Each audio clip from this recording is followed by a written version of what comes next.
Alle 7:26 di martedì 25 luglio, buongiorno Sicilia da Michele Cucuzza e da Angelo Gagliano. Mentre a Milano c'è stato, come saprete, un violentissimo temporale stanotte con forte vento, noi qui in Sicilia ci siamo lasciati alle spalle una notte davvero difficile tra incendi e temperature altissime, oltre 40 gradi alle 3 di notte a Capaci, alle porte di Palermo, come sapete. Ha persino vacillato il record mondiale registrato nella penisola araba di 43 gradi.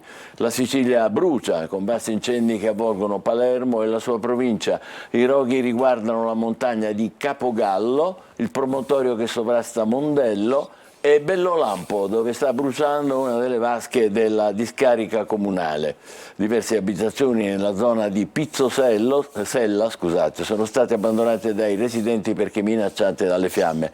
Altri vasti incendi stanno interessando Terrasini, Cinisi, Monreale, Piana degli Albanesi e San Cipirello. Situazione critica pure nel Siracusano, dove ieri è stato chiuso un tratto della Catania-Siracusa per un rogo che ha lambito l'autostrada. Notte da incubo anche a Catania, con interi quartieri ancora senza luce e senza acqua, e oggi si potrebbero sfiorare a Catania i 50 gradi. Poco fa si è appreso che gli incendi stanno circondando la città di Palermo, con alte fiamme su Viale della Regione e nelle zone dell'aeroporto. Dall'emergenza caldo e incendi al caos all'aeroporto Fontanarossa, la Procura di Catania nomina consulenti tecnici per far luce sul rogo che ha devastato il Terminal A, compromettendo l'attività di tutto lo scalo. Ieri il sopralluogo della Commissione Trasporti della Camera, mentre il ministro Salvini ha convocato un tavolo tecnico a Roma. La normalità è ancora lontana, il Terminal A di Fontanarossa non riaprirà né domani né in settimana. Verosimilmente servirà la prima metà di agosto per rimettere in piedi l'area danneggiata dall'incendio che ha compromesso le linee di comunicazione dello scalo. Il ministro dei trasporti Matteo Salvini ha convocato nelle prossime ore al Ministero un tavolo per affrontare il dossier dell'aeroporto di Catania. Il ministro per le imprese del Made in Italy Adolfo Urso invece ha trasmesso una lettera alla SAC e all'ENAC per sollecitare precise informazioni relative ai piani di ammodernamento dello scalo aeroportuale di Catania e sulle tempistiche di riapertura. Nelle ultime ore a Fontanarossa c'è stata anche un'ispezione dei deputati della Commissione Trasporti della Camera per verificare in presenza lo stato dei lavori e le criticità in atto. Mi convincere come è stata gestita l'emergenza non soltanto dalla società aeroportuale ma anche da ENAC, da ENAP e da queste 1000 rivoli società di trasporto pubblico che stanno gestendo i passeggeri da un punto all'altro della città. Sicuramente una grave carenza che ho potuto riscontrare anche in prima persona già la mattina successiva all'incendio è la mancanza delle informazioni da parte delle compagnie aeree nei confronti di tutti i viaggiatori. Ad oggi non ci sono dei tempi certi per la riapertura del Terminal A, la Protezione Civile, ENAC, SAC stanno lavorando 24 ore su 24 per ristabilire il servizio. È chiaro che però il ministro Salvini e il presidente Schifani devono impegnarsi di più. Durissimo infine il commento del ministro per la protezione civile Nello Musumeci, che chiede a tutti i soggetti interessati di rendere conto delle proprie condotte commissive e omissive. I riferimenti sono a SAC, ENAC, ENAB, compagnie aeree e istituzioni locali. Oltre 120 beni di Messina Denaro restituiti alla collettività. A usufruirne saranno enti e associazioni della provincia di Trapani. Per il ministro Piantedosi, che ieri era a Trapani appunto, la gestione delle proprietà sottratte ai boss è una priorità per lo Stato, e Piantedosi ha parlato anche della questione migranti e di Lampedusa. Una più efficace politica di valorizzazione dei beni confiscati alla mafia presenti in Sicilia e quindi consentire il passaggio dall'illegalità alla legalità. Oggi in prefettura a Palermo, alla presenza del ministro dell'Interno Matteo Piantedosi, accordo istituzionale tra la Regione Sicilia e l'Agenzia Nazionale per l'Amministrazione e la Destinazione dei Beni Sequestrati e Confiscati alla Mafia. Tanti i beni sottratti a Cosa Nostra, tra questi ben 122 sono stati confiscati al boss di Castelvetrano Matteo Messina Denaro. Oggi invece abbiamo creato i presupposti per rilanciare ancora di più questo tema della destinazione dei beni confiscati alla criminalità organizzata, che vede già la Sicilia al primo posto in Italia. Il 40% delle destinazioni che vanno a buon fine sono realizzate qui in Sicilia, con il sostegno non solo di raccordo ma anche di impegno finanziario da parte della Regione Sicilia. Contiamo di occupare uno spazio importante soprattutto per quello che riguarda la destinazione ad utilizzo per presidi delle forze di polizia.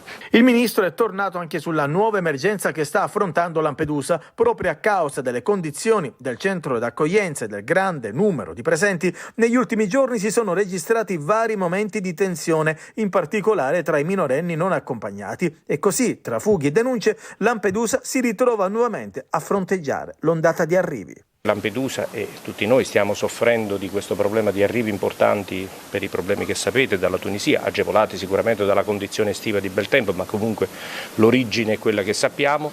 Noi confidiamo quanto prima di venirne a capo anche attraverso iniziative che possano bloccare la partenza. Ieri è stata una giornata importantissima. Per Piantedosi Lampedusa meriterebbe il premio Nobel per la pace e alla domanda se sono in cantiere altri centri d'accoglienza nel Mezzogiorno, questa è la sua risposta. Noi stiamo rafforzando tutta la rete di accoglienza, lo faremo d'accordo con i territori per fare appunto da argine a questo problema molto importante degli arrivi e da gestirlo, però sempre nell'obiettivo, insomma, quanto prima di vedere le iniziative che si adottano per fermare i flussi irregolari, insomma, portare beneficio anche al sistema di accoglienza. Ma sentiamo le ultime notizie su Lampedusa, il canale di Sicilia. A proposito di immigrazione, ci sono 5 dispersi, fra i quali un bambino, in un naufragio che è avvenuto in acque SAR maltesi.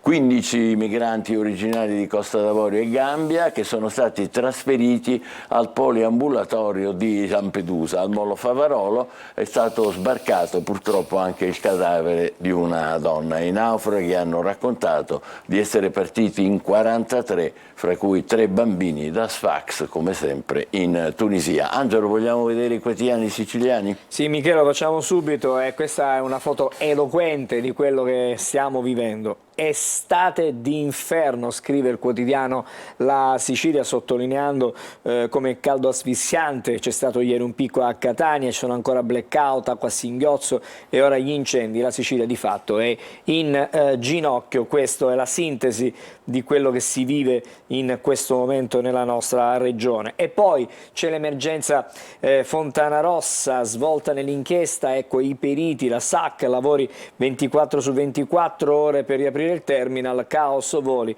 Oggi il tavolo convocato dal ministro Salvini. A proposito di questo tema, direi di andare subito nelle pagine interne, perché vedete Fontanarossa c'è la prima svolta nell'inchiesta, la procura esclusa la matrice dolosa del rogo, nomine consulenti tecnici, arrivano i primi indagati e sarà un atto dovuto, questo è quello che si chiede il quotidiano La Sicilia oggi, e c'è il tavolo convocato da Salvini. Urso invece si rivolge all'ENAC, chiarezza sui tempi, Sigonella, c'è la resa di Schifani, mancano i terminal e quindi l'ipotesi Sigonella viene abbandonata del tutto per quanto riguarda l'operatività dei voli. Ma sempre torniamo sulla prima pagina del quotidiano La Sicilia, perché c'è l'emergenza sul lavoro, la cassa integrazione per ridurre i rischi, il governo apre, SOS di Schifani, stop nelle ore critiche. E poi, a proposito dei disagi che si stanno vivendo diciamo in questi giorni con i distacchi continui dell'energia elettrica, la mancanza d'acqua nelle grandi città, per chiedere i danni serve un distacco di energia di 8 ore, quindi se uno per 8 ore non ha luce, e allora può chiedere, può diciamo in qualche modo una sorta di ristoro, un risarcimento. Poi un paio di notizie riguardano la cronaca, sempre legate al caldo. Bruciano le sterpaglie, oltre 150 interventi per quanto riguarda Catania. E allora, a proposito delle temperature alte, Caronte resta fino a oggi, Catania senza luce e acqua, i cavi non reggono il caldo. Questa è la sintesi che in qualche modo lascia però interdetti. Sud nella morsa del caldo, 3 vittime, la crisi sotto l'Etna, e al nord il maltempo. In Brianza una donna è morta schiacciata da un albero. Ma quello che viene a essere evidenziato è questo dato: 47,6 gradi, quindi diciamo per arrotondamento in eccesso, 48 gradi, Catania la città più calda, alle 15 la temperatura ha raggiunto il picco rilevato dalla Protezione Civile regionale, lo stesso record a Priolo. E oggi praticamente sempre Catania, ci sarà anche Bari, saranno da bollino rosso, domani forse una tregua, ma le temperature saranno intorno ai 40 gradi comunque, per essere diciamo realisti. E poi in tema di sempre caldo, la Grecia brucia, il fuoco avanza a Rodi e Corfù, 2000 italiani presenti, nessuno in pericolo, quindi una evacuazione anche in qualche modo che è stata programmata. E poi a proposito sempre della città di Catania, città al buio a secco, vertice con Musumeci, 570 tecnici in campo, il ministro passata l'emergenza, ciascuno dovrà dar conto del proprio operato. Da oggi, dopo il picco, previsto un lieve calo termico che comunque ci riporterà a temperature che sicuramente sono più adeguate per il periodo. Ho un aggiornamento da Palermo, è stato chiuso l'aeroporto, chiuso al traffico fino alle 11 l'aeroporto di Palermo. Un vasto incendio si è sviluppato sulle montagne attorno all'aeroporto Falcone Borsellino, appunto, è arrivato a lambire la zona perimetrale dello scalo, che per questo è stato chiuso al traffico, ripetiamo, fino alle 11. Quindi Catania senza aeroporto, Palermo aeroporto chiuso fino alle 11, squadre di vigili del fuoco sono al lavoro per spegnere le fiamme. Al momento 8 voli sono già stati cancellati, vi aggiorneremo anche su questo naturalmente. Insomma, non è un momento assolutamente diciamo, facile. E poi torniamo alla notizia di cui ci siamo occupati, sempre sulle pagine interne della Sicilia: confiscati e destinati a Trapani oltre 100 beni di Messina Denaro, Corda e Piantedosi fanno il punto sui beni tolti alla mafia, c'è il plauso di Schifani. A Lampedusa, a parte gli sbarchi, rissa e resa per l'acqua, a Porto Empedocle siamo al collasso. Insomma, la situazione da un punto di vista dell'immigrazione è anche complicata da gestire. Adesso siamo alle pagine di Repubblica Palermo, cominciamo con l'antimafia, ci sono ancora delle polemiche, botta e risposta su Stato e Cosa Nostra tra un docente universitario, Costantino Visconti, e i giovani palermitani. Questo è quello che riguarda questa situazione. Ma poi, vedi, anche qui torna il termine inferno, lavorare all'inferno, incidenti mortali, malori per le temperature altissime, sindacati in piazza contro il disinteresse. Ci saranno una serie di manifestazioni in tutte le province siciliane proprio per chiedere che si vada in cassa integrazione a una certa temperatura. E poi l'emergenza, la evidenziamo, l'emergenza con incendi e blackout, città in ginocchio, paura a Mondello. Abbiamo appena dato la chiusura dell'aeroporto almeno sino alle 11 a Palermo perché c'è un incendio in lambito corso. Da un incendio. Esattamente, sì. Questa è la prima pagina di Repubblica Palermo, e allora su Repubblica Palermo restiamo perché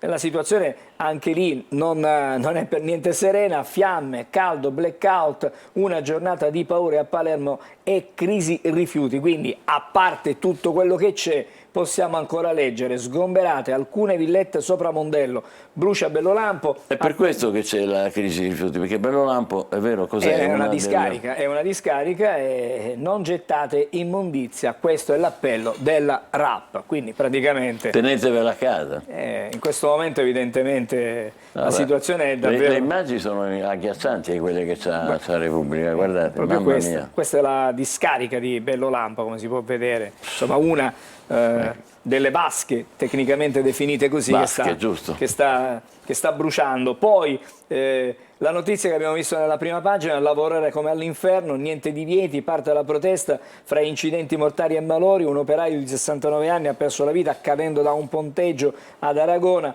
Al Polo Tecnico di Palermo arriva il 118, i sindacati in piazza perché chiederanno e tornano a chiedere che a una certa temperatura, insomma, 35, vero? Ecco, 35 quindi praticamente gradi. tutti i giorni qua, perché perché ormai è da una quindicina di giorni che le temperature sono piuttosto, diciamo, al limite. Allora, lasciamo anche Repubblica, andiamo sul Giornale di Sicilia, vediamo qui, l'apertura è dedicata proprio a questo tema. Dagli uffici ai cantieri, il caldo ferma la Sicilia. Nel capoluogo stop a lavori nell'edilizia, a casa centinaia di impiegati comunali, appello dei sindacati, si muove la regione. Questa è una, diciamo, un'altra lettura, perché pare che c'è stato qualcuno che ha chiuso i cantieri, mentre in realtà non se ne faceva cenno prima. Attenzione, record storico a Palermo, 46,9. A Palermo, a Catania va anche peggio, 47,6, quindi temperatura, una bella gara, temperatura davvero da fare paura. E poi blackout continui in tutta l'isola, l'Enel ricorre a gruppi elettrogeni. E poi la protezione civile, asfalto troppo rovente, i cavi elettrici non reggono, centinaia i casi. E incendi da Monreale a Capogallo, evacuate ville a Mondello. Questa è la situazione, ma vedete, poi c'è una foto, bellissima, ci riporta alle frecce tricolori che hanno sorvolato Palermo, visto dai quattro canti. Questa è un'immagine che ci mostra la città di Palermo. Solo le frecce tricolori evitano il caos voli, la spettacolare esibizione nel cielo di Palermo. Ma intanto, attenzione, pioggia di disdette, in fumo milioni, almeno il 25% di prenotazioni cancellate, albergatori in ginocchio. Questo è quello che si temeva, ne abbiamo parlato nei giorni scorsi, e purtroppo giorno dopo giorno vediamo le conferme che comincia a entrare in crisi il turismo. Siamo sulla Gazzetta del Sud, il tema è sempre quello, caldo e roghi, Sicilia in ginocchio, le colline di Messina, quindi anche Messina di nuovo nella morsa degli incendi, soccorsi 32 scout, temperatura abbondantemente sopra i 40 gradi, diciamo noi, allerta rossa anche per oggi, blackout nella città, danni incalcolabili, e in più c'è il caos degli aeroporti, sottolinea la Gazzetta. E poi c'è questa foto che ci riporta praticamente al tema degli incendi. Le fiamme si sono avvicinate pericolosamente alla struttura dell'Osi Madonna del Sorriso, realizzata da Monsignor Tonino Schifilliti. Gli scout, per l'appunto quelli salvati, si trovavano lì per un campo estivo, sono stati trasferiti in città grazie all'intervento della protezione civile comunale, ma le immagini anche qui, diciamo, sono spaventose e impressionanti le immagini che ci propone questa foto. Poi altre notizie che ci portano a Messina, il pensionato morto in clinica, ci sono 6 indagati per questa morte, notizia di cronaca. E ancora sempre, stavolta apriamo, ci incominciamo a proiettare su quelli che sono i fatti anche internazionali. Salta il sogno europeo della destra, il tonfo di Vox in Spagna ridà fiato ai socialisti, governare torna possibile. Questa è la situazione. E poi ancora ci sono belle notizie che riguardano il nostro nuoto. Mi piace chiudere stamattina con il nuoto, Grande Italia ai mondiali, Ceccone oro, Martinenghi argento, 7 rose, impresa con gli Stati Uniti e semifinale. Insomma, almeno abbiamo dato una buona notizia, uno spiraglio di buona notizia, che stamattina abbiamo visto, ce ne sono poche di buone notizie. Naturalmente continueremo a aggiornarvi nel corso del programma sulla situazione incendi, soprattutto in Sicilia. Intanto adesso facciamo una pausa, tra poco la rassegna stampa nazionale. State con noi, buongiorno Sicilia.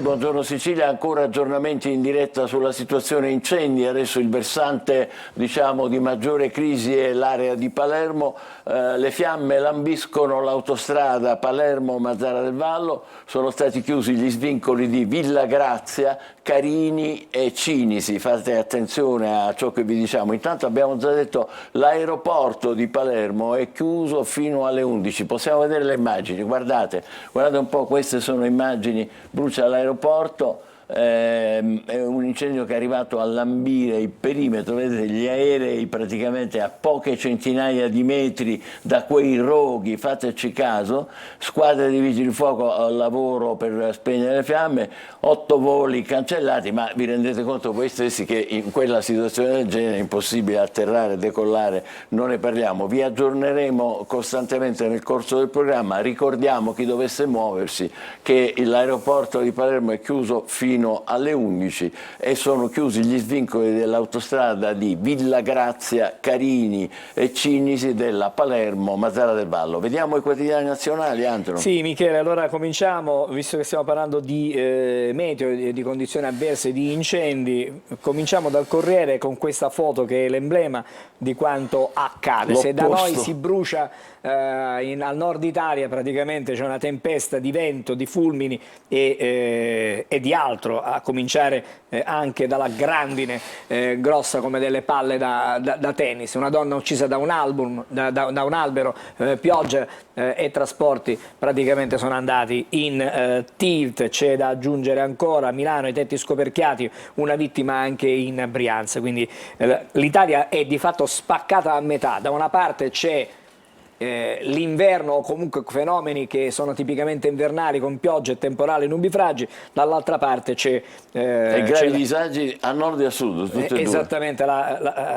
si brucia, dalle nostre parti si brucia, l'abbiamo già visto. Allora torniamo poi anche alle altre notizie. Il duello sul governo in Spagna, sia Sánchez sia Feijóo cercano una maggioranza, freno all'asse tra il Partito Popolare Europeo e le destre in Europa. Sì, perché in effetti questi tentano di fare un governo poi alla fine di popolari e indipendentisti, vedete? È così. E vedremo che cosa succede. Il Premier e il piano per trattare con gli indipendentisti, come dicevi, e poi la Corte Suprema va arrestato. Si parla del leader degli indipendentisti che ancora, insomma, non l'hanno risolto non questo l'hanno risolto problema, è anni che lo trascina. Questa vicenda, assolutamente. Poi in Israele limita i poteri della magistratura ed è esplosa la protesta. Altro tema, ovuli fecondati, poi la crisi, i giudici sia padre lo stesso. Quindi praticamente possiamo leggere: la fecondazione assistita, l'uomo non può revocare il consenso all'impianto anche se nel frattempo si è separato, così ha deciso una sentenza della Corte Costituzionale. E poi la morte di Purgatori, il PM convoca 12 testimoni, l'inchiesta e le perizie, oggi ci sarà anche la TAC. È una vicenda che continua a fare discutere, a fare parlare. Attenzione Michele, perché adesso ti porta una notizia incredibile.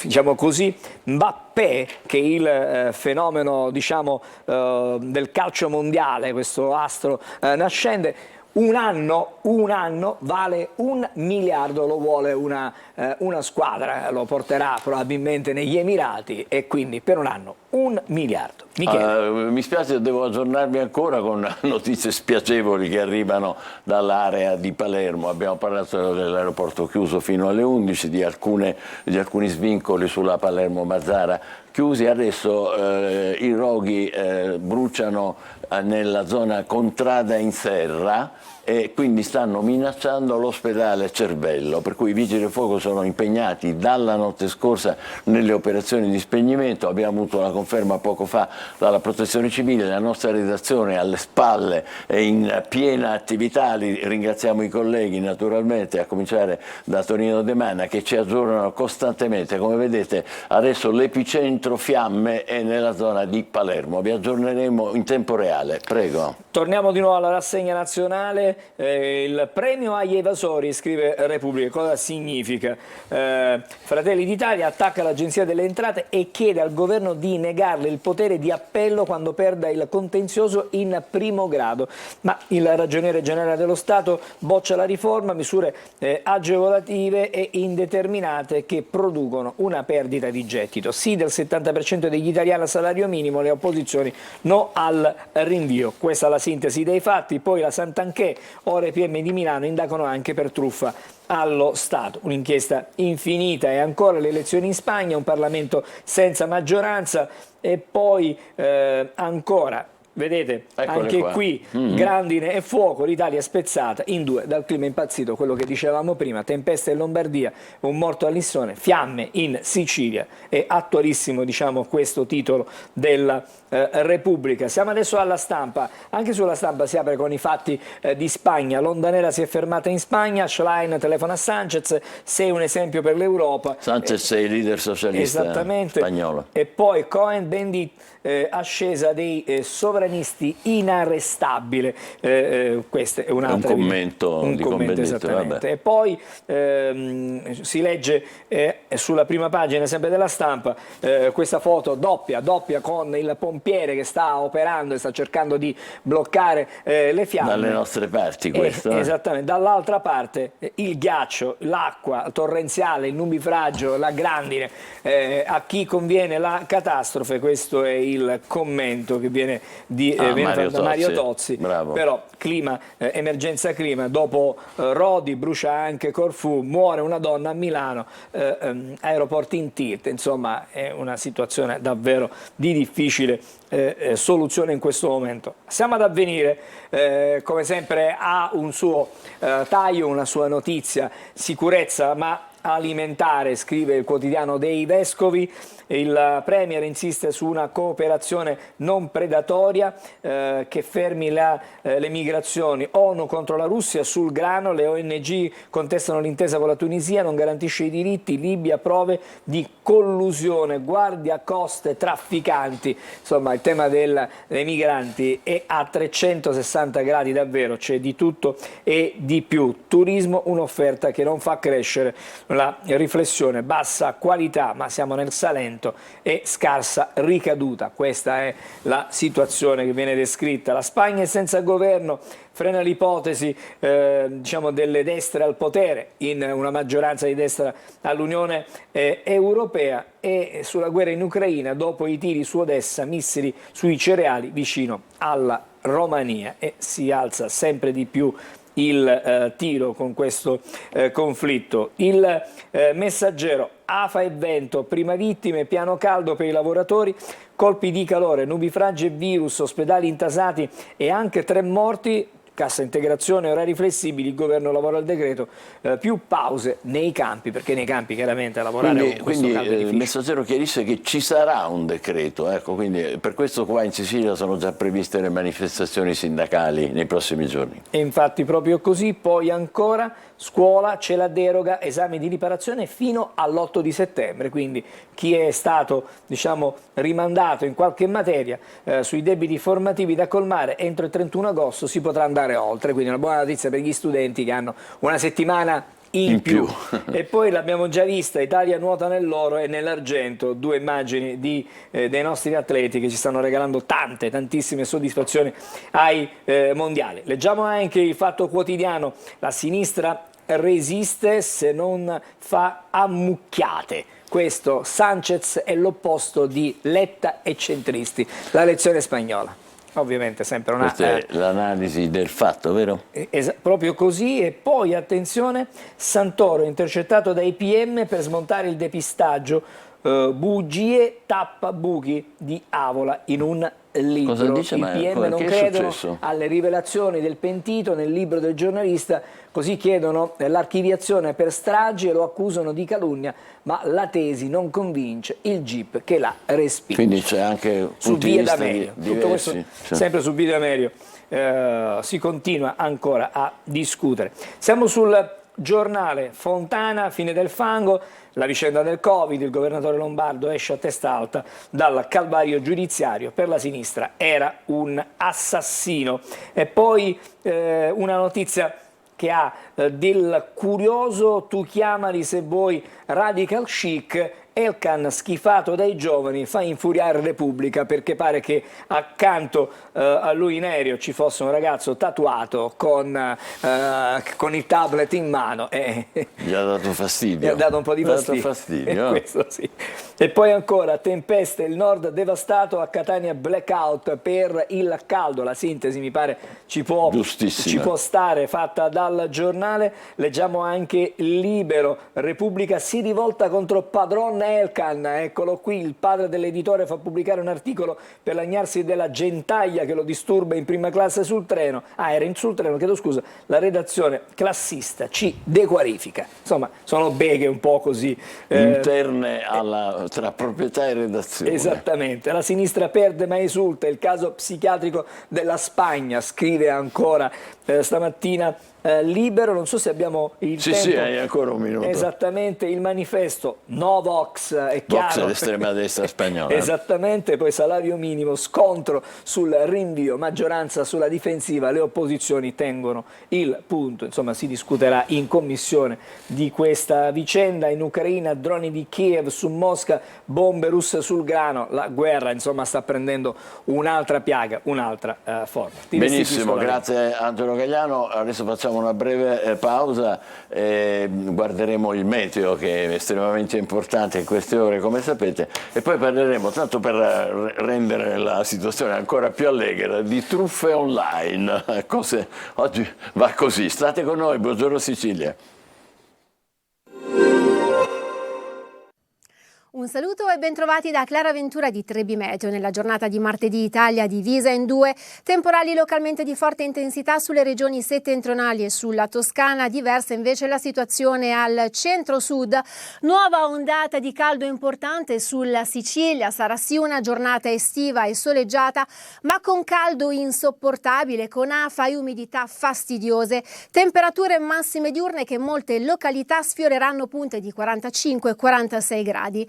Caldo intenso di giorno, ma anche di sera e di notte non si scherza, con minime che non andranno al di sotto dei 30 gradi. Situazione che poi tenderà a migliorare nella giornata di mercoledì, con caldo che si farà più sopportabile e vivibile, con l'aria che diventerà sicuramente più fresca.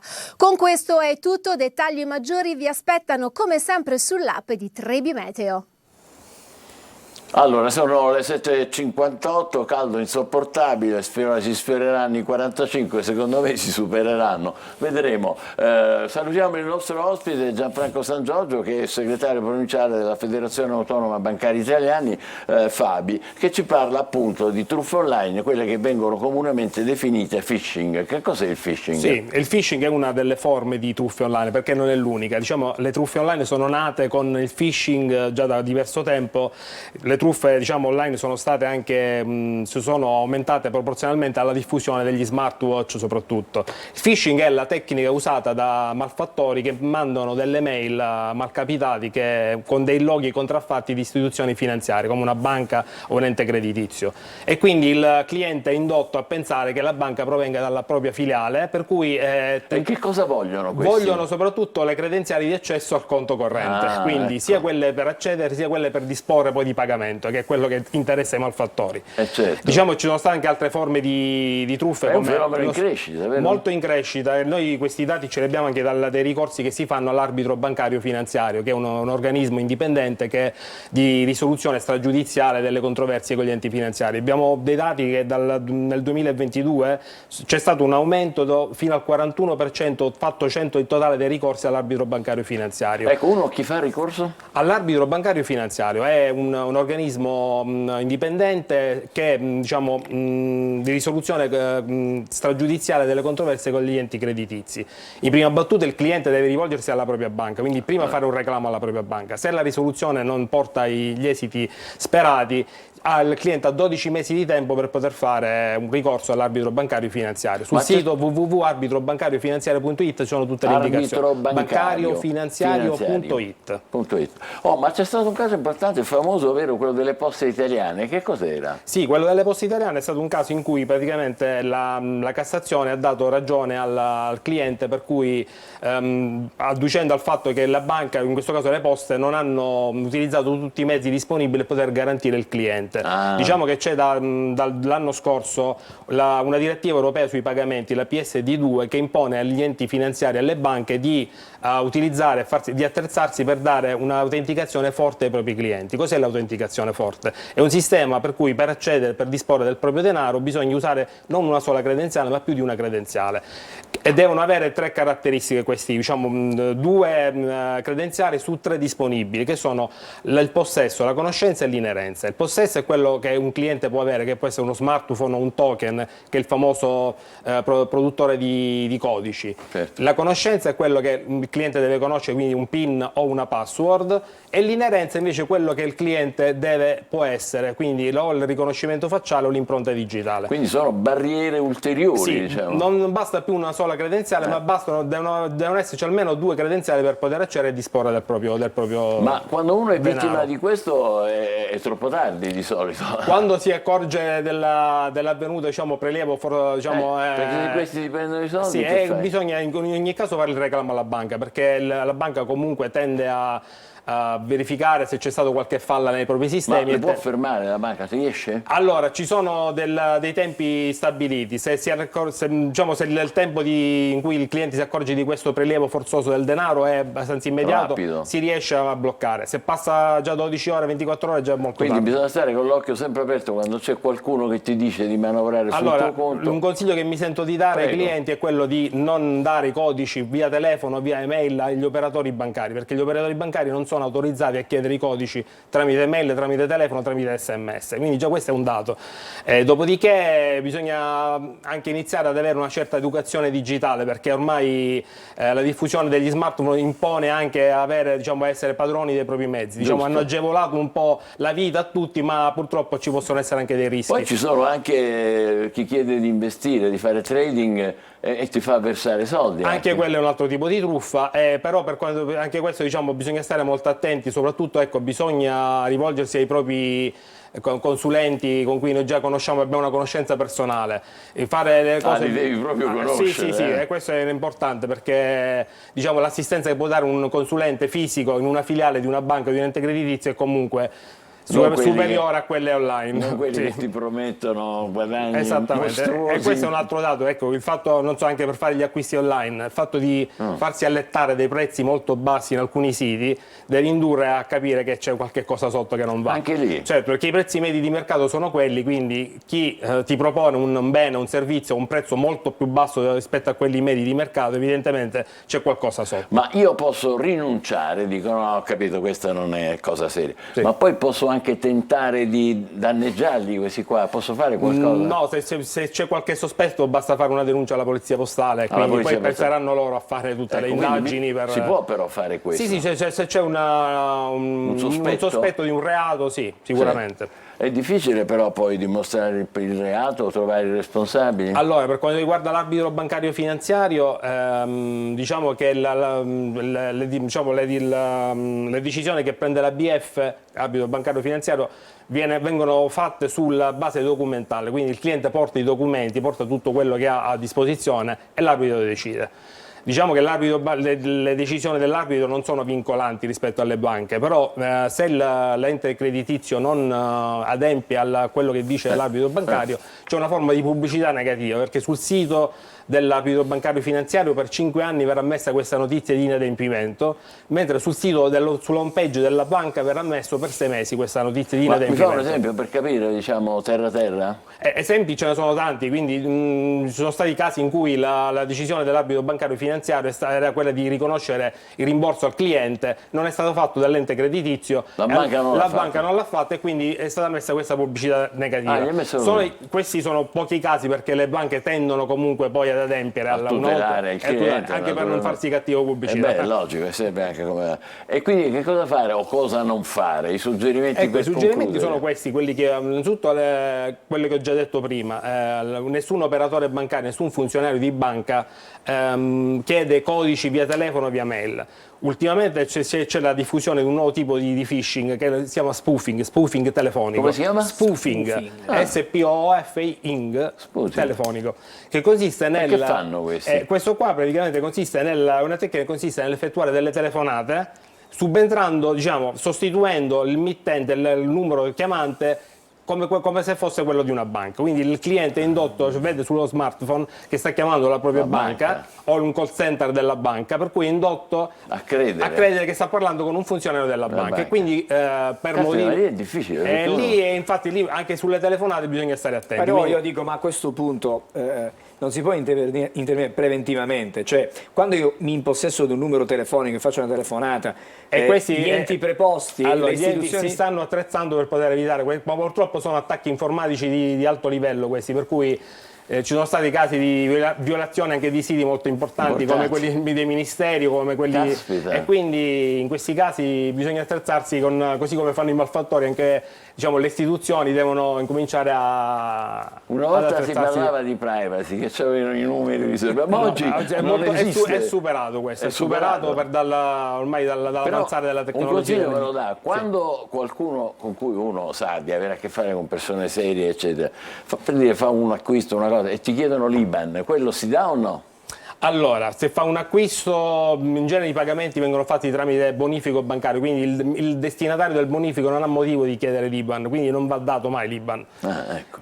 Diverso è il discorso, per esempio, degli SDD, i cosiddetti RID di una volta, quando magari si compra qualcosa a rate, bisogna comunicarlo all'ente finanziario per poter addebitare mensilmente. Perché quello te lo addebita automaticamente. Sì. Però quelli, voglio dire, si fa sicuramente in un negozio finanziario, un negozio fisico, magari, non so, di elettrodomestici o di altri beni, per cui lì diciamo, siamo indotti a credere che c'è la buona fede e quindi lì non ci sono problemi. Oppure quando uno fa un acquisto magari online, però si rende conto di avere a che fare con una struttura certo. È un po' come seria, no? Un po' come la Fontana di Trevi del film di Totò, quindi bisogna stare attenti a credere che l'altra persona sia in buona fede, ecco, solo questo. Ecco. E comunque in ogni caso occorre estrema prudenza, prudenza soprattutto sulle mail, sulle telefonate e sugli SMS, perché non vediamo l'interlocutore, quindi non sappiamo chi c'è dall'altro lato. Però noi siamo indotti perché tutto passa da qua a dire, facciamo tutto con velocità e autonomia, però questa velocità e autonomia a volte porta a compiere dei gesti di cui ci possiamo pentire poi successivamente. Perfetto, grazie davvero a Gianfranco San Giorgio, segretario provinciale della FABI, la Federazione Autonoma Bancari Italiani. Stiamo attenti al phishing, con queste informazioni cercheremo di non cascarci mai più. Adesso facciamo una breve pausa, poi dopo avremo un ospite molto gradito, Roberto Lipari, che voi conoscete tutti, che adesso è anche attore e regista. Grazie e buon lavoro. Grazie a voi.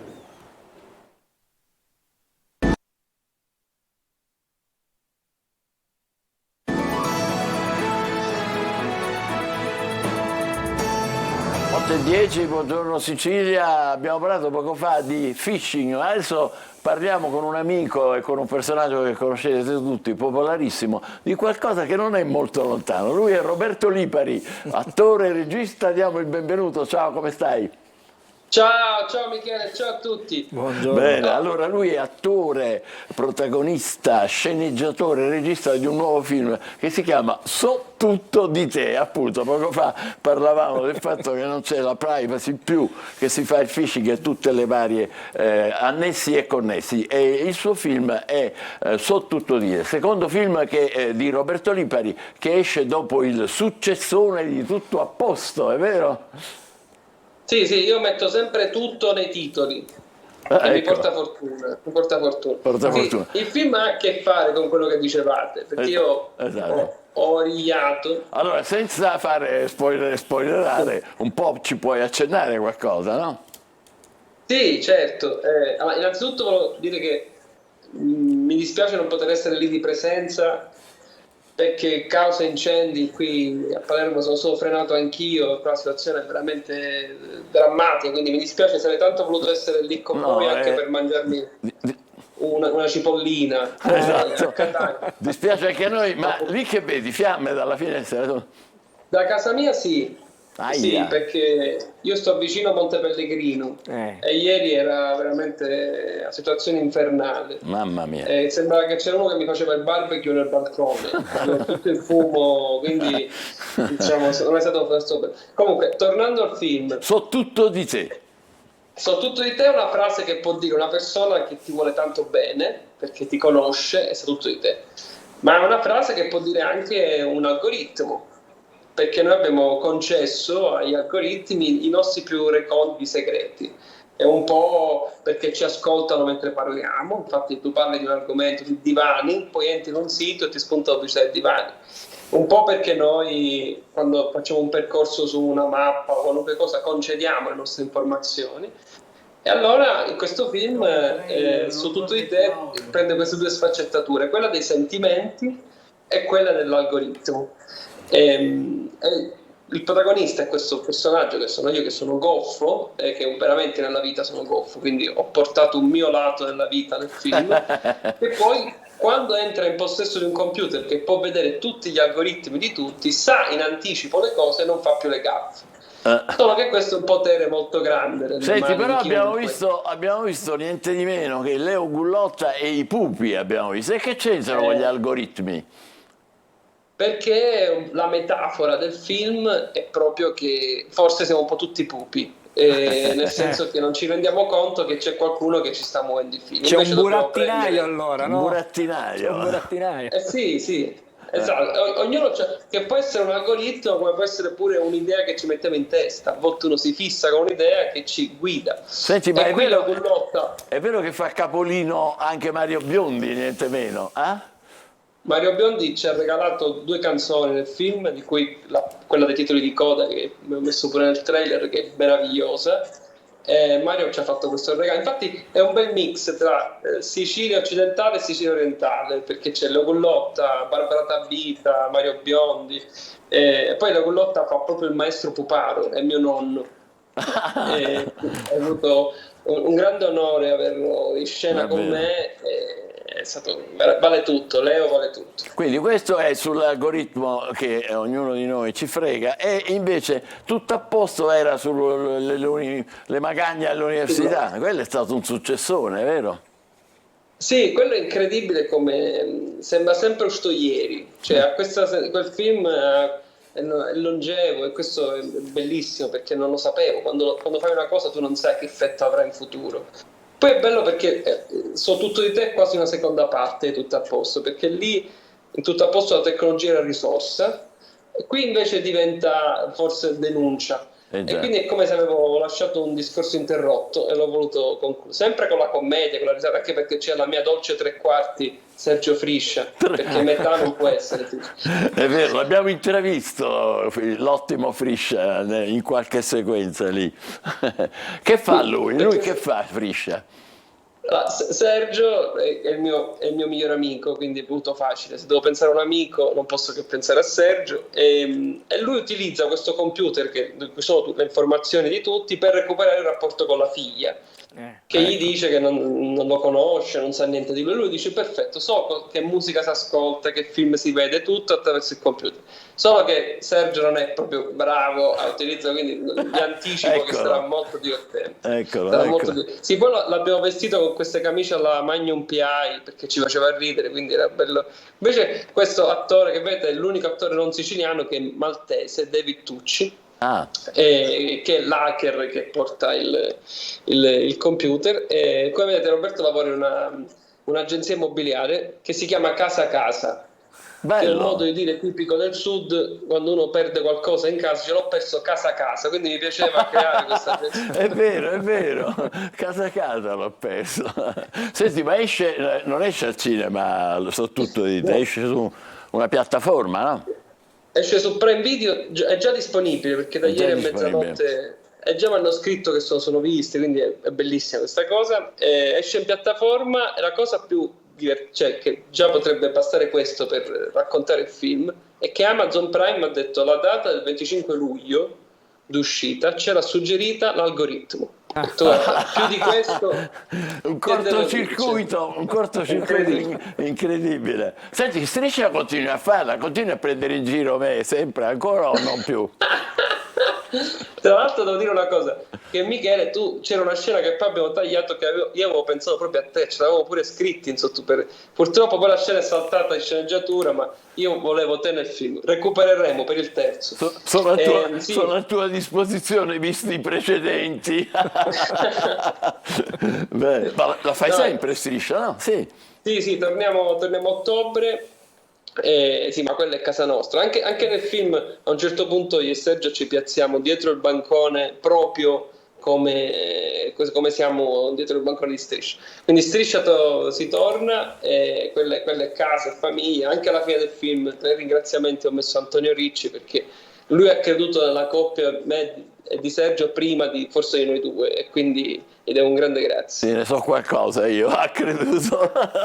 Senti, ma un'ultima domanda su di te, lo sanno, tu sei un beniamino, ti amano tutti, ma come si fa a diventare così giovani attori, registi, protagonisti, campioni dei media, insomma? Ti devi fare raccomandare. Come no, dici, non lo so. Tutto a posto, eh? Tutto a posto, sì. Tutto a posto. Ma no, in realtà non lo so, non credo ci sia una formula. Io mi ritengo molto fortunato e vorrei non essere una rarità, nel senso che a 32 anni tanti dovrebbero aver fatto già la prima regia, aver fatto più di un film, perché poi nessuna delle cose ti viene sempre bene, solo che quando ne fai tante, prima o poi anche i più grandi registi italiani della storia hanno fatto 70 film, ma di cui ci ricordiamo 10. Ma se poi ne fai solamente 10 è difficile trovare un capo, quindi vorrei che ci fosse sempre più spazio, sempre più possibilità. Questo vale in tutti gli ambiti, perché tanto da fare porta tanta qualità. È bello questo, bellissimo, anche come messaggio per i ragazzi, davvero. Ringraziamo moltissimo Roberto Lipari, gli facciamo i complimenti, in bocca al lupo per So tutto di te e i suoi algoritmi. Complimenti. Viva il lupo, grazie, poi vedetelo anche voi e fatemi sapere. Certo, ti faremo sapere attraverso un algoritmo, lo saprai tu subito. Grazie davvero, facciamo una breve pausa, poi parleremo di cose siciliane buonissime, olive e olio. Joy di Sicilia, state con noi.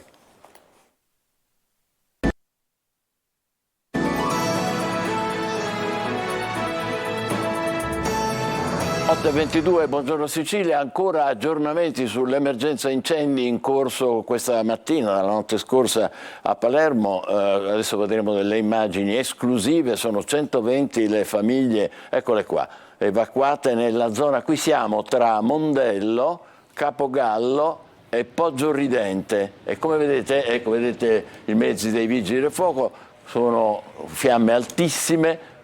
I roghi sono decine, quindi i vigili del fuoco devono girarsi da una parte all'altra tra Mondello, Capogallo e Poggioridente. Guardate un po'. È talmente vasto il rogo da quelle parti, vedete che ha preso il bosco, eccetera, che stanno intervenendo anche i carabinieri, cioè a supporto dei vigili del fuoco, che ce n'è talmente tanti di incendi da quelle parti. Sono chiuse naturalmente le strade che portano alla collina di Pizzosella. Chi è di quelle parti sa perfettamente di cosa stiamo parlando. Per tutti diciamo che siamo nel palermitano tra Mondello, Capogallo e Poggioridente. Sono immagini esclusive di praticamente tempo reale. Ecco, vedete ancora, guardiamole ancora un po' perché sono veramente impressionanti ed è la situazione in questo momento, mentre noi andiamo in onda qui a Buongiorno Sicilia, noi siamo nel catanese, guardate qua a Catania, loro invece questo è il palermitano. Ecco, vedete, poi lì sono boschi e quindi naturalmente le fiamme attecchiscono in una anche maniera. Perché Michele, da qualche giorno è cambiato il vento, adesso soffia il vento da ponente ed è quello che più mette a rischio proprio gli incendi. Basta pochissimo perché divampino ed è così, ormai da 2 giorni la Sicilia brucia da tutte le parti. Abbiamo detto che l'aeroporto di Palermo è chiuso fino alle 11, chiuse 3 svincoli della Palermo-Mazara del Vallo, quelli di Villa Grazia, Carini e Cinisi, e addirittura c'era poco fa la notizia che le fiamme lambivano l'ospedale Cervello sempre a Palermo. Ma adesso per gli ultimi aggiornamenti abbiamo in collegamento diretto da Altofonte, vicino a Palermo, dove anche lì c'è l'incendio naturalmente, c'è il nostro Marco Gullà. Marco, a te. Buongiorno Michele, sì, infatti ci troviamo proprio a Poggio San Francesco, che è una frazione di Altofonte e qui insomma da ieri sera non c'è assolutamente tregua. Un vasto incendio praticamente ha colpito il bosco della Moarda, che era andato anche in fiamme 3 anni fa e sta praticamente minacciando anche le abitazioni. Io vi faccio anche vedere la situazione attuale, guardate, il fumo ovviamente forse rende poco questa immagine, però vi posso dire che è davvero intenso e sta avvolgendo tutta la zona dove mi trovo. E ci sono tra l'altro anche tantissime persone in fuga da ieri notte, perché il sindaco del paese, con un post su Facebook a volte davvero importante, quanto sono importanti i social, ha praticamente annunciato che il bosco stava bruciando e che bisognava abbandonare le case in varie parti di questo paese, che è proprio alle porte di Palermo, per chi appunto non conosce Altofonte. Guardate, vi mostro questo scorcio ovviamente del paese. È impressionante anche quello, sì. È lì che sta praticamente prendendo fuoco, c'è molta gente ovviamente preoccupata, abbiamo qua due persone che ovviamente non sanno cosa fare, perché in questo momento le fiamme stanno anche minacciando queste abitazioni qui, che sono tra l'altro al centro praticamente del paese, quindi insomma in una zona in cui ovviamente sì, ci sono guarda, delle se montagne alzi il alle telefono alle tue spalle, sopra la tua testa, si vede proprio il fumo intenso da quella collina lì sopra, apparentemente è una collina dei boschi, insomma, e ci danno la sensazione netta di queste fiamme, proprio esattamente alle tue spalle, esattamente dietro di te. Vediamo il fumo. Eccolo qua. Eccolo qua. Sì. Infatti, questo tra è l'altro, Altofonte, siamo in diretta con il nostro Marco Gullà. Il fumo è così intenso che si fa veramente fatica a respirare. Pensate che insomma qui le persone oggi non hanno neanche dormito per la paura, insomma, che le fiamme potessero avvolgere anche le loro abitazioni. Guardate, ve li mostro, gente che ovviamente oggi è molto preoccupata. Tra l'altro in quella parte là di montagna stanno cercando anche le persone di spegnere queste fiamme, questo focolaio che probabilmente è rimasto tale da ieri sera, e quindi insomma sono un po' ovviamente in apprensione per la situazione. Dicevi che forse ci saranno delle evacuazioni, o addirittura sono in corso? Già ci sono state delle evacuazioni. Io, percorrendo ovviamente in auto la strada che da casa mia mi ha portato qui ad Altofonte, ho visto persone in lacrime, donne che appunto mettevano in salvo i propri figli, proprio perché hanno timore che le fiamme da un momento all'altro, a causa del vento di scirocco, come poc'anzi diceva anche Angelo Gaiano, le fiamme appunto sospinte dal vento di scirocco possano nel giro di pochi minuti quindi andare a interessare anche le abitazioni. Ma non soltanto Altofonte, l'avete detto bene voi, avete fatto anche vedere delle immagini realizzate proprio questa notte, immagini in esclusiva, come detto bene te Michele. Mondello, anche la zona di Cefalù in questo momento è interessata da degli incendi. Invece per quanto riguarda la domanda che viene spontanea a questo punto: è soltanto il caldo la causa di questi incendi, oppure torna, come sempre capita ogni anno in questo periodo, la manina di qualcuno che mette un innesco? Sentiamo Marco.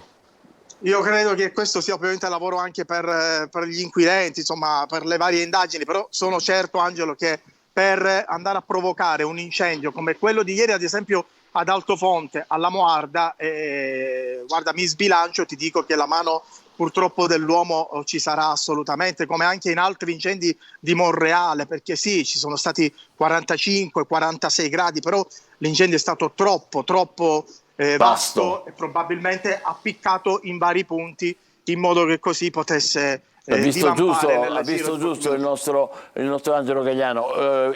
Io direi questo, Marco: se tu riesci a fare un'ultima inquadratura magari panoramica per farci vedere la situazione all'Altofonte dal vivo, poi ci risentiamo quando tu riterrai opportuno più avanti.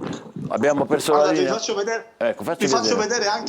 faccio vedere anche il campo sportivo, uno dei campi sportivi di Altofonte, dove il sindaco tra l'altro aveva chiesto ad alcuni abitanti di una zona specifica di Altofonte di raggiungerlo proprio per mettersi in salvo. Quindi le prime persone evacuate già intorno alle 11:30, mezzanotte. Guardate, ve li mostro, c'è gente che qui ovviamente è in strada preoccupata, non sa cosa fare. È una situazione davvero incredibile che si ripete anno dopo anno, soprattutto in questa parte di Palermo. Ci fermiamo qui provvisoriamente, poi magari ci aggiornerai quando riterrai opportuno. Guardate, vi faccio vedere il Canadair che praticamente eccolo il Canadair. Vediamolo. Che sta cercando di spegnere un altro incendio. Tra l'altro arriva anche dell'acqua, quindi sta praticamente cercando di spegnere un incendio nella zona di Villa Grazia. Questi in azione, il Canadair nella zona di Villa Grazia, l'abbiamo visto in diretta. Ringraziamo Marco Gullara da Altofonte, situazione critica anche lì come abbiamo visto in diretta. Abbiamo detto 120 famiglie evacuate tra Mondello, Capogallo e Poggio Ridente, fuoco anche nella zona di Cefalù. Aeroporto di Palermo chiuso fino alle 11, autostrada Palermo-Mazzara del Vallo chiusi gli svincoli Villa Grazia, Carini e Cinisi. Le fiamme minacciano anche, le fiamme di Contrada in Serra a Palermo minacciano anche l'ospedale Cervello. Questo è un po' il quadro che da stamattina stiamo seguendo in diretta sull'emergenza incendi, che è particolarmente acuta in questa fase a Palermo. Vi aggiorneremo più tardi. Adesso facciamo una breve pausa, sono le 8:31, tiriamo un po' il fiato e parleremo poi di cose anche un po' più gradevoli. State con noi, grazie. Perché l'abbiamo presa con il collegamento e siamo in grado invece di collegarci con Margherita Madè, che è un piacere avere con noi. Buongiorno Michele. Buongiorno Margherita. Margaret, scusami, Madè, protagonista tra i protagonisti di Baharia, adesso invece attrice sempre, ma fondatrice di Joy di Sicilia. Di che si tratta, Margaret? Esatto, è un progetto che nasce come atto d'amore nei confronti della nostra terra, quindi la Sicilia, dedicato interamente all'olio extravergine di oliva, è quindi un prodotto che ci offre già la nostra terra, insomma. E quindi noi avevamo questo uliveto, un uliveto che amo definire come terrazza, che si affaccia sul Noto e dall'altro lato guarda l'incrocio dei due mari, quindi tra Marzamemi e Portopalo di Capopassero, e questo uliveto era il nostro, insomma, di famiglia. Ho deciso di condividere proprio questo prodotto come appunto atto d'amore nei confronti della nostra terra, ma soprattutto anche come messaggio positivo nei confronti della terra che dobbiamo rispettare fondamentalmente. Abbiamo visto quindi un messaggio anche verso i giovani. Abbiamo insomma. visto delle immagini molto belle che ci hai fatto vedere. Si tratta di olive e anche di olio, giusto? Esattamente, si tratta di olio extravergine di oliva, attualmente in conversione al biologico, ed è un prodotto DOP, la DOP dei Monti Blei. Parliamo di cultivar moresca, che è tipica di quella zona, appunto dei Monti Blei, e verdese. È vero che stai per festeggiare la prima candelina, il primo compleanno di Joy di Sicilia? Di Joy di Sicilia, sì, è vero, è vero. E devo dire che insomma è stato molto apprezzato proprio perché è un prodotto, cioè, naturalissimo. Questo terreno aveva già degli ulivi meravigliosi, secolari, che vanno tutelati e protetti, e quindi attualmente sono presente sul gambero rosso con 3 foglie, insomma sarà presente anche nella Lodo Guide, che è un po' la Bibbia degli oli internazionale. Comunque è un prodotto sicuramente autentico che racconta la verità. Insomma, brava, e te la fa assaggiare soprattutto. Complimenti. Margaret fa parte di quella schiera di siciliani, è vero, che ritornano nella loro terra, in questo caso come imprenditrice. Abbiamo sentito un'imprenditrice di successo che valorizza i prodotti di qualità. Ma il cinema l'hai abbandonato? No, assolutamente no. Recentemente sono impegnata con le riprese del Gattopardo. Siamo stati in Sicilia, siamo stati a Palermo, siamo stati a Ortigia, a Catania e attualmente siamo anche a Roma, insomma, per terminare queste riprese. Quindi riesci a conciliare le due? Sì, assolutamente. Beh, il mio lavoro primario, diciamo, è quello, insomma.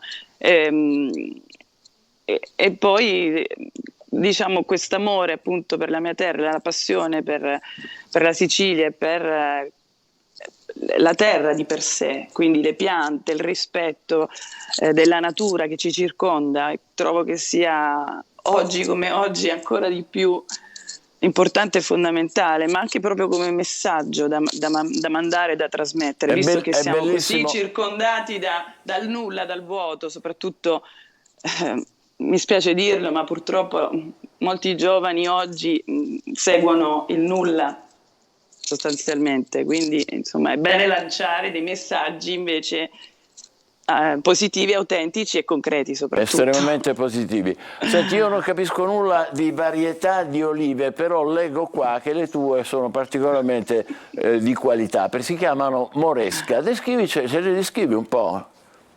La cultivar Moresca è tipica dei Monti Iblei e quindi si trova proprio in particolare quindi tra Siracusa e Ragusa.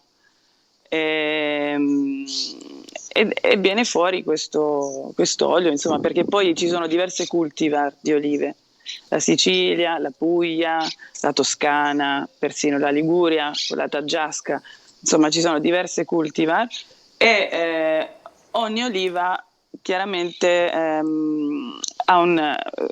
diventa olio e ha un sapore diverso, quindi ci sono degli oli extravergine di oliva dal sapore un po' più intenso, più forte, certo. E oli un po' più delicati, insomma è molto interessante il mondo dell'olio. Non c'è assolutamente piano dubbio. Sto approfondendo ovviamente. Bello, ci stai aiutando a capire anche a noi che non capiamo molto. Complimenti, buon lavoro, auguri. Grazie. In bocca al lupo anche per il tuo lavoro di attrice. Viva il lupo.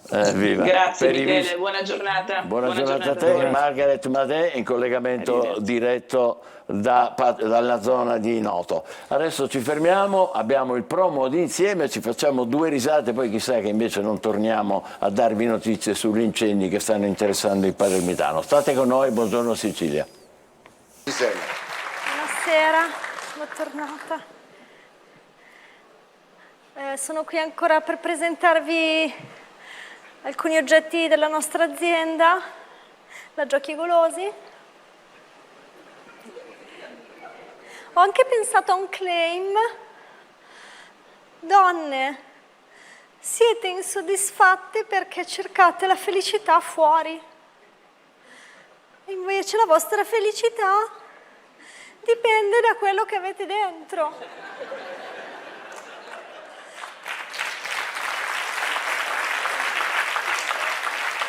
E a quello che avete dentro ci pensa la Giochi Golosi.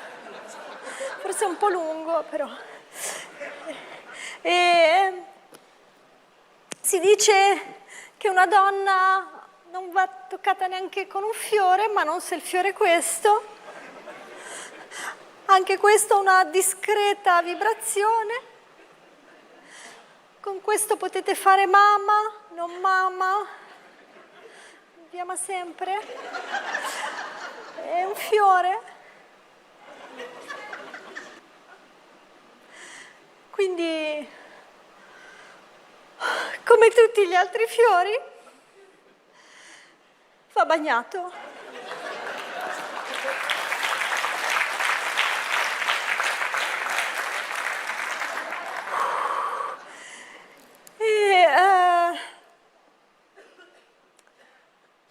Se qualcuno ha un lavoro da offrirmi, si può sempre cambiare, no? E il prossimo oggetto è pensato per gli uomini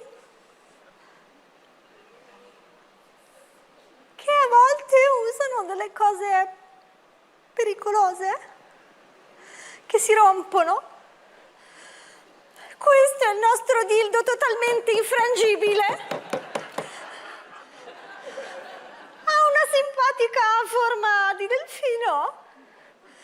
E da qui viene il detto delfino curioso.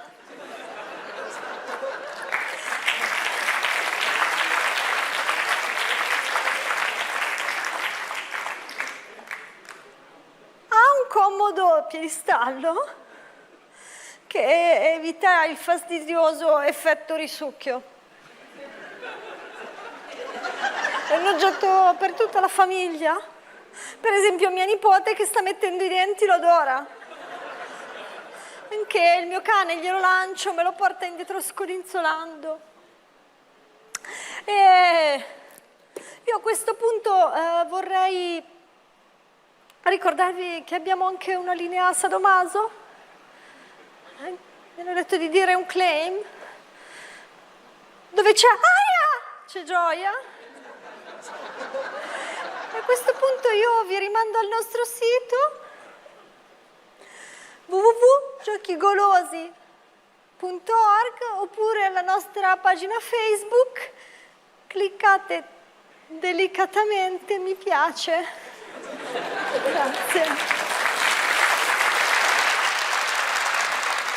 La Giorgia Battocchi è fantastica, giovedì alle 21:30 con Insieme. Aggiornamenti sugli incendi in Sicilia. Intanto vi ricordo la situazione nel Palermitano. Altofonte brucia, sono state evacuate già delle famiglie, 120 ne sono state già evacuate nella zona di Mondello, Capogallo, Poggio Ridente. Aeroporto di Palermo, attenzione, chiuso al traffico fino alle 11, le fiamme minacciano anche l'ospedale Cervello, sono nella contrada in Serra a Palermo, hanno lambito l'autostrada Palermo-Mazara del Vallo, tant'è vero che hanno chiuso, fate attenzione, gli svincoli di Villa Grazia, Carini e Cinisi sono chiusi per le fiamme.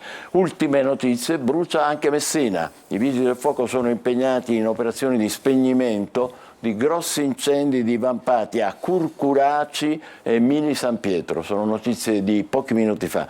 Diverse famiglie sono state costrette a lasciare le abitazioni, letteralmente circondate dalle fiamme. Voi immaginate che situazione vivono. Chi ha parenti che possono dormire in quelle zone, li chiami per telefono e li svegli per evacuare. Un appello attraverso i social che ha fatto il sindaco di Calatafimi. Qui siamo da un'altra parte, Calatafimi Segesta, il sindaco Gruppuso, per diramare il messaggio di allerta dopo la decisione di evacuare l'area a ridosso del fuoco che avanzava in diverse zone del Trapanese. Allora, il quadro è questo: Palermo, Messina, Trapani. Le contrade colpite sono Giacaudo, Conche, Mango, Caggera, Pispisa, Segesta, Rocche e Scorciagatto. Il sindaco ha detto: chi ha parenti da quelle parti che possono eventualmente dormire, sono le 8:43, mi sa che è un po' difficile a quest'ora, soprattutto se ci sono le fiamme, comunque li chiami subito,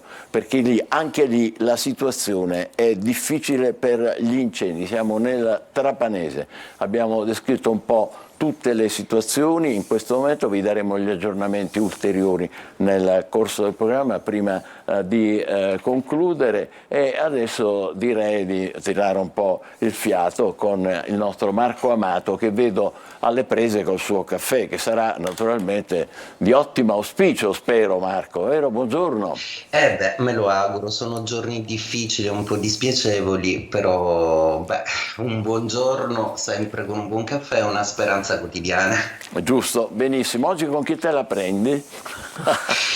Allora, me la prendo in maniera divertentissima, proprio perché mi faceva sorridere che nel promo di Insieme Show c'era questa scena di questa rappresentante di questi giocattoli della Giochi Golosi, mentre io invece parlerò del personaggio per eccellenza della Mattel, ovvero del grande fenomeno Barbie. Di rosa, infatti. Hanno fatto il film adesso. Sì, c'è il film, lo possiamo anche vedere, se la regia ce lo fa, ci fa vedere una cosina. Sì. Scusa Marco. Appoggiamo le sue notizie. Guarda, no, Barbie fa il botto in tutto il mondo, questo, guarda, così siamo in tema. E abbiamo la possibilità di vedere questo fenomeno che in Italia ha incassato 7.800.000 ha fatto 7.800.000 spettatori, chiedo scusa, però ha fatto nel mondo 337 milioni di dollari di fatturato, insomma, una cosa tanto per dire. Ecco, Marco, torniamo a te. Immagino tu ce l'abbia con i protagonisti Margot Robbie e Ryan Gosling. Esattamente, ma non solo, nel senso, protagonisti sono loro nell'interpretare comunque una dinamica interessantissima. Allora, perché questo è successo? Innanzitutto l'uscita del film è il 21 luglio, quindi il leone, per cui come la signora Ciccone, come la signora Jennifer Lopez, questo film si pone proprio con tutto il glam leonino tipico del segno zodiacale, quindi sarebbe andata benissimo. Un esploit bellissimo. Margot interpreta benissimo questa personaggio di Barbie, ma non solo. Perché questo film ha successo? Perché c'è una metafora interessantissima, c'è un messaggio in realtà molto interessante, nel senso che dal mondo tutto rosa e fatato di una Barbie che può essere tutto quello che vuole, accade che a un certo punto questa Barbie accusa i segni del tempo, dell'età e le imperfezioni imperdonabili nel suo mondo, quindi viene nel mondo degli uomini, nella realtà, proprio per trovare la vera felicità. In realtà non è un film così commerciale, se lo mettiamo su una metafora un po' più autentica, un po' più viva e più esistenzialista. Margot è una cancro, benissimo interpreta, perché il cancro è il segno dello specchio lunare, interpreta benissimo una femminilità che può sembrare assolutamente stereotipata e stigmatizzata, però da cui viene fuori tutta la profondità del femminile lunare. Sagittario Ryan se la cava benissimo anche lui, disponibile, accogliente e disposto a seguirla pure in capo al mondo. Insomma, è un film dalle tante valenze, dalle tante metafore, ma quello che mi sembra un fatto anche storico, sociologico e culturale interessante da sottolineare è che Barbie, che si chiama lettera Barbie, ha anche un cognome, perché Barbie è Mitchell Roberts. Ma come nasce? Quando? Nasce dal fatto che la sua creatrice Ruth Handler osservò semplicemente sua figlia Barbara e suo figlio Ken, che sono realmente esistiti, giocare con i pupazzi, mentre la ragazza alle bambole assegnava dei ruoli da adulta. Quindi dei ruoli professionali, dei ruoli identitari. Di qui nasce l'idea di creare una Barbie, ma una Barbie che potesse assumere tutti i ruoli che si potevano contemplare. Ecco perché esiste una Barbie medico, una Barbie pilota, una Barbie hostess e via dicendo. Barbie, insomma, non è solo un giocattolo, ma è una proposizione a proiettare educativamente la bambina verso tutte le identità possibili che si possono diventare. Ecco, vedete, Mattel ha creato non solo Barbie, ma tanti altri personaggi identitari, quando il gioco ancora era una didattica e quando il gioco poteva essere propositivo di un qualcosa che si poteva diventare come un modello. Quindi brava Mattel, brava Ruth Handler. Bene, grazie Marco Amato. Anche oggi puntuale, buon caffè a te, beato te. Allora, noi chiudiamo con lo sai che il 25 luglio del 306 Costantino viene proclamato imperatore dal suo esercito mentre era a distanza in Britannia. Da quel momento ci vorrà una guerra civile di 18 anni perché venga riconosciuto come unico imperatore Costantino. Le guerre sono lunghe, ragazzi. E l'anno dopo questo riconoscimento, nel 325, il 25 luglio, chiude i lavori del primo concilio ecumenico della cristianità, quello che ha stabilito la formula del credo che si recita durante le messe. E con un lunghissimo salto arriviamo al 1880, quando il 25 luglio a Benevento nasceva Giuseppe Moscati, il dottore che divenne famoso come il medico dei poveri. Lo stiamo vedendo. Nel 1987 Papa Giovanni Paolo II lo fece santo. Nel 25 luglio del 1897 un giovanissimo Jack London decise di partire per la corsa dell'oro nel Klondike, le avventure di quei giorni diventarono i primi racconti di uno dei più importanti scrittori della letteratura americana. Sono ancora io. Sempre il 25 luglio, un giorno storico per noi italiani. Questa data è il simbolo della caduta del fascismo avvenuta nel 1943 con l'ordine di arresto per Benito Mussolini e la formazione del governo Badoglio. Vedete il Corriere della Sera di allora. 25 luglio è storico anche per l'America perché nel 1952 Porto Rico diventa territorio statunitense, anche se con una forma di autogoverno, il famoso 51esimo stato della Confederazione. Ma è una data simbolo, il 25 luglio, anche per la Tunisia, perché nel 1957 termina il dominio francese sul paese e oggi infatti a Tunisi è la festa della Repubblica. Il 25 luglio a Oldham, un sobborgo di Manchester, nasce la prima bimba in provetta, come si diceva allora, cioè il primo essere umano fatto con la fecondazione in vitro, nata dalla fecondazione. Si chiama Louis Brown, sta benissimo, vive a Bristol, oggi lavora in un ufficio postale. 25 luglio dell'84 ha visto invece i primi passi di una donna nello spazio. La vediamo, Svetlana Savitskaya della stazione spaziale sovietica Soyuz 7. Prima di darvi il saluto finale con la sigla musicale, un ultimo aggiornamento sugli incendi. Momento, abbassate per favore l'audio. C'è un vasto incendio, abbiamo raccontato Palermo, Messina, Trapani. Adesso le ultime ci dicono che c'è un vasto incendio anche ad Aci Catena, vicino a Catania, e sempre a causa di un rogo è bloccato il traffico in entrambe le direzioni sulla statale 113 settentrionale Sicula, all'altezza di Santo Stefano di Camastra nel Messinese. Sul posto sono presenti squadre ANAS, forze dell'ordine. Vi ricordo un po', questo è il quadro che vi abbiamo descritto momento per momento nel corso della mattinata tra Messina, Trapani e Palermo, adesso anche Catania e di nuovo Messina. Vorrei ricordare a tutti che l'aeroporto di Palermo è chiuso al traffico fino alle 11. E adesso vi salutiamo. Per chiudere torniamo al 25 luglio del 46, quando due grandi attori americani si esibiscono insieme, li ricorderete, adesso vedete fa un momento. Per la prima volta formano uno dei più strepitosi duetti comici della storia dello spettacolo, sono Jerry Lewis e Dean Martin, e ci lasciano, eccoli qua, ci lasciano con l'indimenticabile Dazze Amore. Per ora è tutto, gli aggiornamenti in TG Sicilia alle 13:30 e naturalmente nel corso dei nostri TG. E anche alle 9 su Sicilia 24 su Telecolor. Già alle 9 con Sicilia 24, quindi seguiteci nel corso di tutta la mattinata. Grazie, buona giornata, a domani, buongiorno Sicilia. A domani.